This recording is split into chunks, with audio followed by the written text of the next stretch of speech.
आज हमें संपत्ति अंतरण अधिनियम के किस धारा पर चर्चा करना है? सेक्शन 11।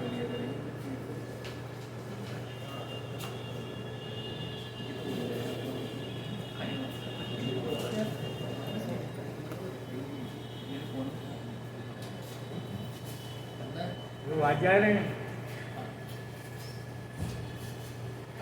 नहीं, कुर्सी डाल के बैठ गए।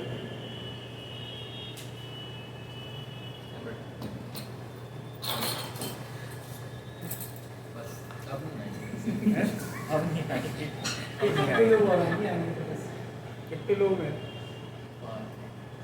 10 लोग है। मतलब सामने स्क्रीन पे 6 लोग 8 लोग दिख रहे हैं। 8 और 6 हैं?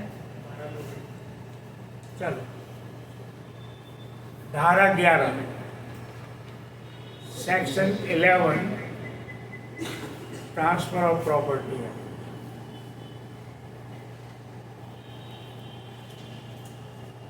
टाइटल इसका क्या कहता है? टाइटल कहता है कि restriction repugnant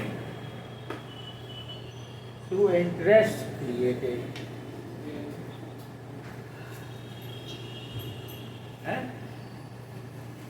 which right, which interest I have created in favor of any person, but in the deed of transfer of such interest, I imposed some restriction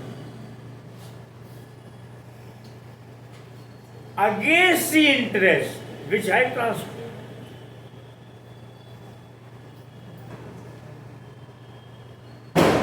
हम जब किसी व्यक्ति को पूर्णतः एब्सोल्युटली प्रॉपर्टी को ट्रांसफर कर देते हैं या जो इंटरेस्ट हम ट्रांसफर कर देते हैं, जो भी वो लिमिटेड इंटरेस्ट भी होते हैं, जो इंटरेस्ट हमने क्रिएट कर दिया किसी के फेवर में और उसी कन्वेंसिंग की डीड में जिसके थ्रू हमने तुम्हारे इंटरेस्ट क्रिएट किए हैं, उसमें मैंने कुछ ऐसी टर्म्स एंड कंडीशन लगा दी है जो उसके अगेंस्ट में जा रही। जैसे ये मकान हमने तुमको दान दिया, तो इसका मतलब ये है कि स्वामित्व तो तुम में निहित हो गया है?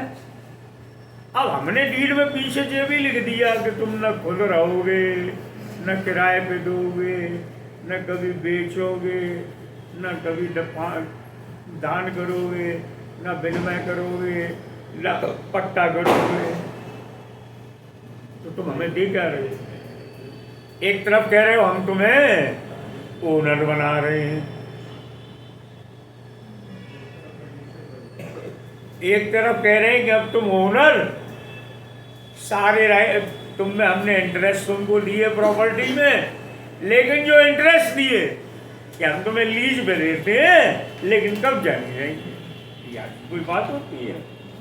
तो जो आपने इंटरेस्ट किसी अदर पर्सन को ट्रांसफर किए हैं, आप उसी कन्वेंसिंग की डीड में ऐसा कुछ रेस्ट्रिक्शन लगाते हैं जो उस इंटरेस्ट के ही कॉन्ट्रैरी चला जाता है, repugnant.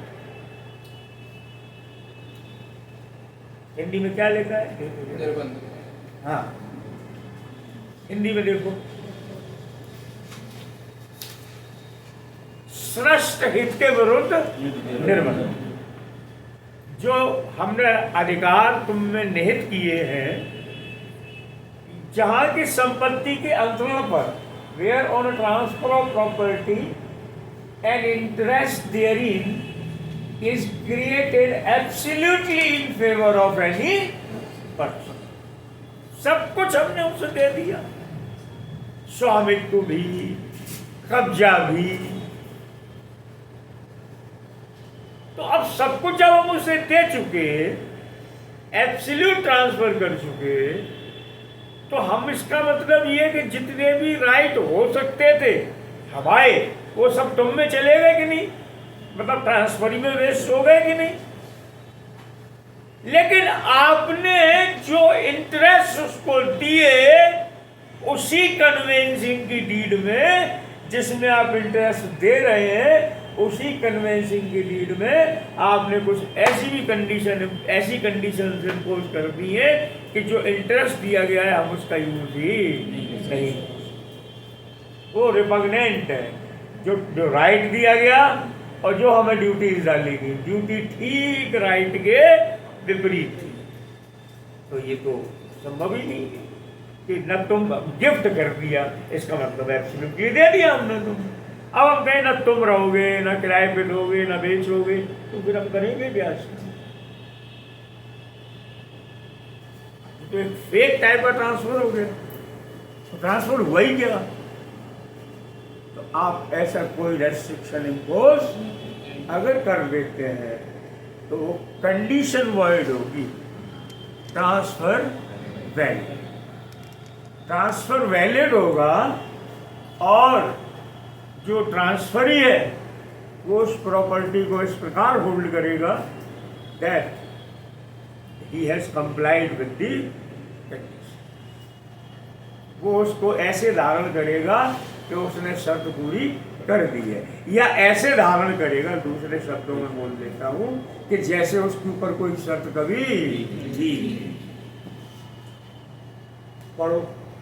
Where on a transfer of property an interest therein is created absolutely in favor of any person, but the terms of the transfer, अंतरण की शर्तें, उसके निबंधन, that such interest shall be applied or enjoyed by him in a particular manner, कि हम कहेंगे तय ये बेचोगे, हम कहेंगे भाई ये किराएदार रखोगे, हम कहेंगे भाई ये दान करोगे।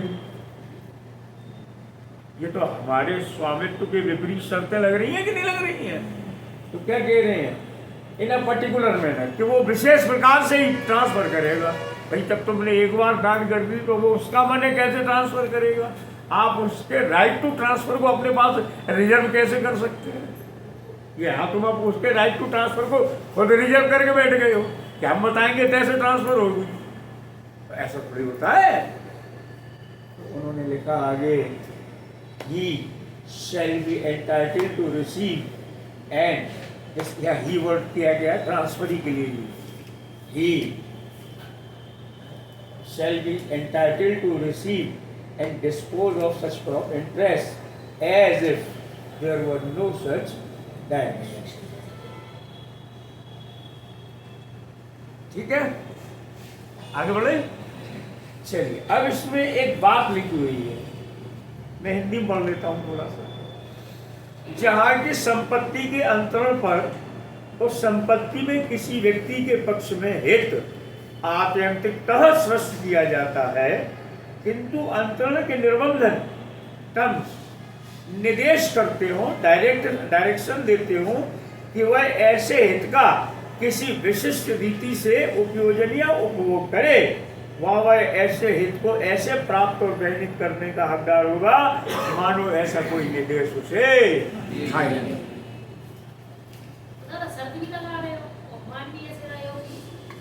कुल मिला के तुमने राइट टू ट्रांसफर ही उसका तुम अपने पास रख के बैठ गए कि हम बताएंगे वैसे करोगे।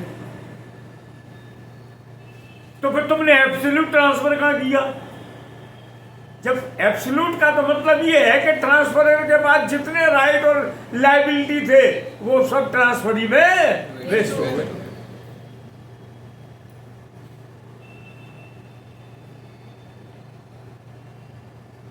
और ये बात समझ। अब मैं आता हूं,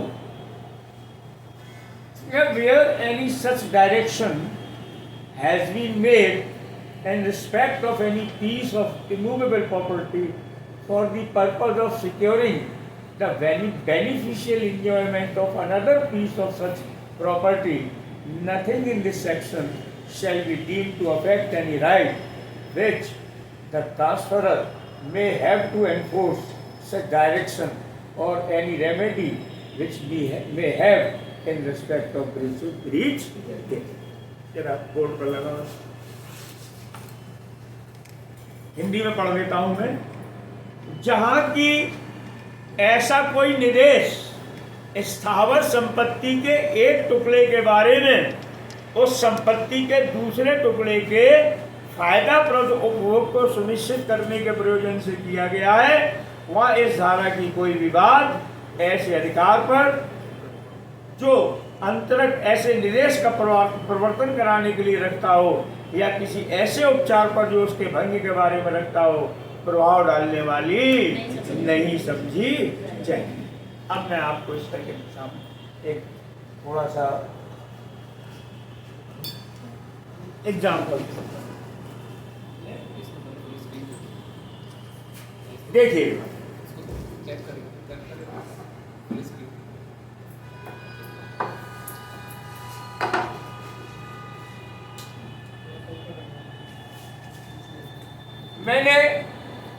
मैं और बता दूं आपको लोग, ये एक लैंड है, ठीक है।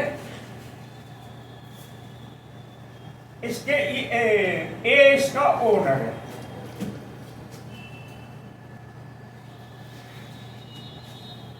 ठीक है।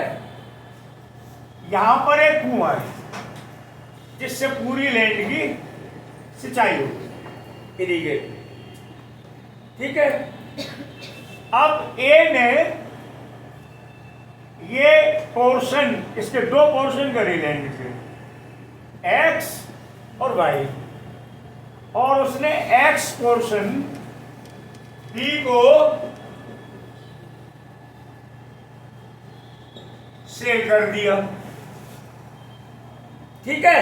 लेकिन सेल डीड में ट्रांसफरर ने, वाई ने एक्स पर ये रेस्ट्रिक्शन लगाया कि हम तुम्हें कुआं ट्रांसफर कर रहे हैं, लेकिन जब तक अब इस कुएं से पानी सिंचाई के लिए लेने के लिए हमारा भी अधिकार रहेगा।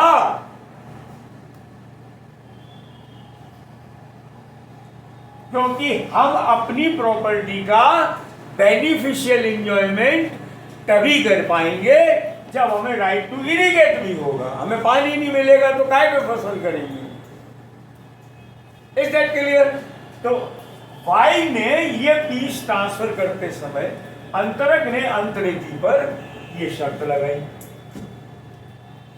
एक टुकड़े के मालिक ने दूसरे टुकड़े के मालिक पे शर्त लगाई कि तुम किसी विशेष रीति से ही इसका एक ही काम करोगे, तुम्हें ये करना होगा जिससे हम बचे रहें, हमें भी लाभ हो, हम भी अपने हिस्से का बेनिफिशियल उपयोग कर सके।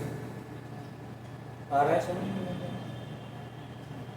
तो अब अगर एक्स पानी देने से मना कर दे तो क्या वाई कोर्ट में जाकर सूट फाइल करके राइट को एनफोर्स करा सकता है? हाँ या ना?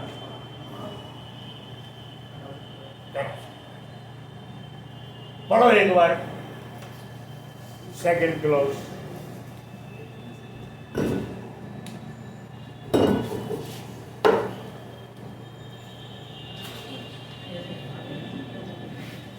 दो वही लगा रहे, वही लगा रहे।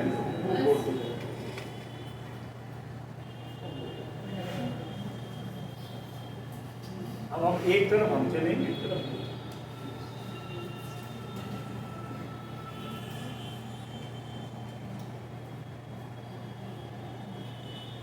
लेकिन बोर्ड को तो भी लाना पड़ेगा। ऐसा करो मैं इसको यहाँ रख के हमें लाइव करते हैं।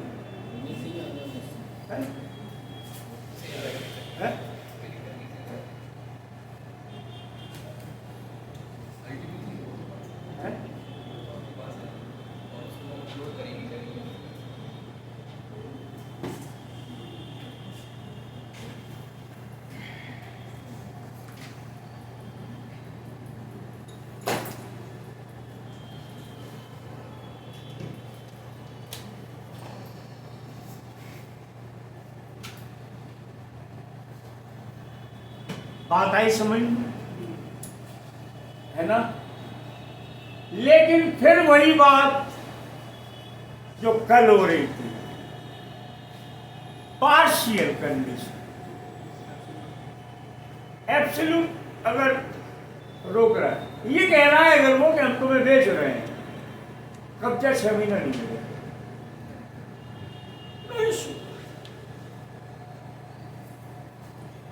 ऐसा हो सकता है ना? क्या लिखा है हिंदी में उन्होंने कि जहां की ऐसा कोई निर्देश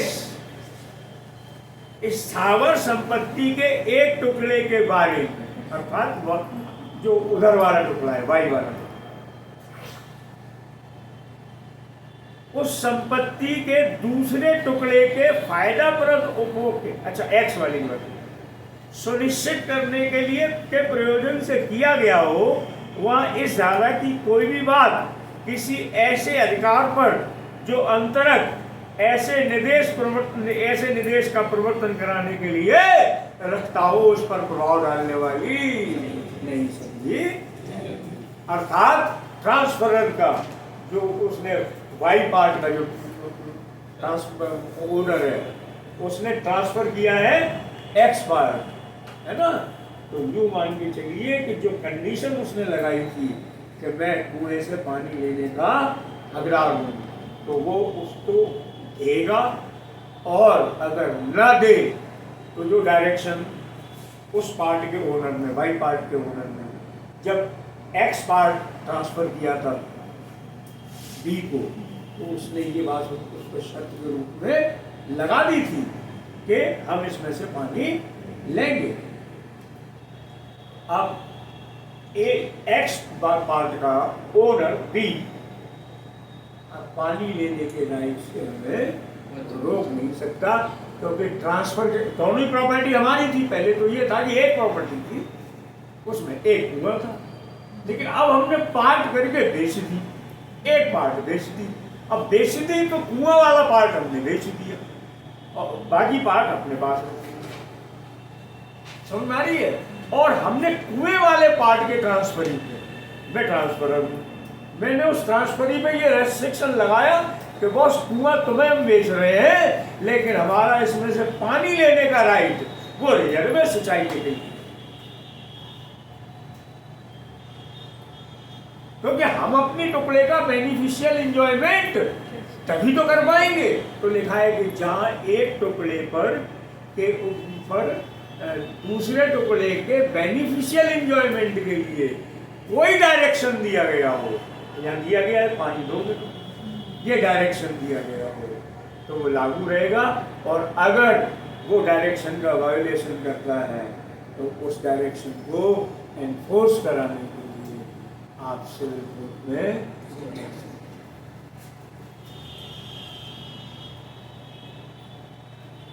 नई बात समझ में आई क्या है? और लोग पूरा सेक्शन एक बार,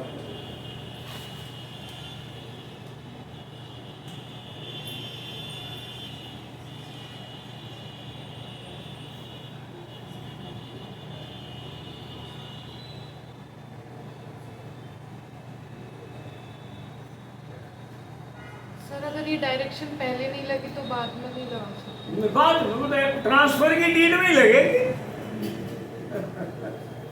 अलग से डीड थोड़ी बनेगी, या फिर एक अलग से एग्रीमेंट कर ले कि तुम पानी हमें दोगे, तो फिर तो उनके बीच में एग्रीमेंट होगा।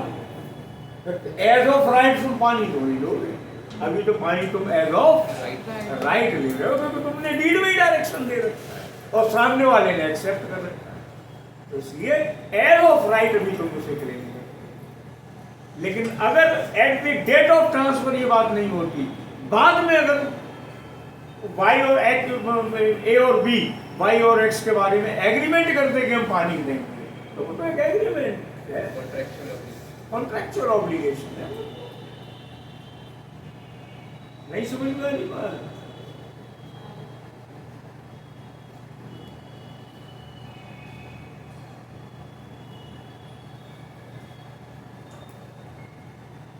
ठीक है, तो क्या वॉइड है, कंडीशन या ट्रांसफर है? कि अपने अपने मोबाइल में चालू कर दो तो न्यूज दिखत रहे सर अभी लाइव यूट्यूब लाइव किताब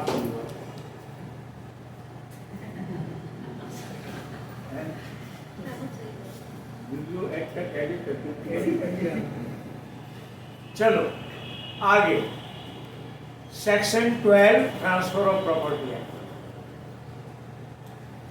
एक सीधा सा प्रिंसिपल बहुत शॉर्ट में आपको मैं समझा दूं, मेंस में तो खैर इसको कोई क्वेश्चन बनने जैसी संभावना है नहीं, कि एक प्रॉपर्टी हमने तुमको एब्सोल्युटली ट्रांसफर कर दी, एब्सोल्यूट, ठीक है। एब्सोल्युटली ट्रांसफर करने के बाद हमने उसमें कन्वेंसिंग की डीड में एक टर्म डाल दी कि अगर तुमने किसी को आगे ट्रांसफर करने की कोशिश की या तुम इंसॉल्वेंट हो गए, दिवालिये हो गए, तो ये जो ट्रांसफर हमने तुम्हारे फेवर में किया है ये शून्य हो जाएगा, प्रॉपर्टी हम तुमसे वापस। और इधर हम डीड में लिख रहे हैं कि हम एब्सोल्यूट ट्रांसफर कर रहे हैं। ओहो, या आपके हिसाब से ट्रांसफर वर्ड है कि कंडीशन वर्ड? देखो जरा क्या लिखा है, कुछ आंखों का ऐसा इलाज हो जाए कि चश्मा न लगाना पड़े। मैं एक बार फिर पढ़ूं क्या?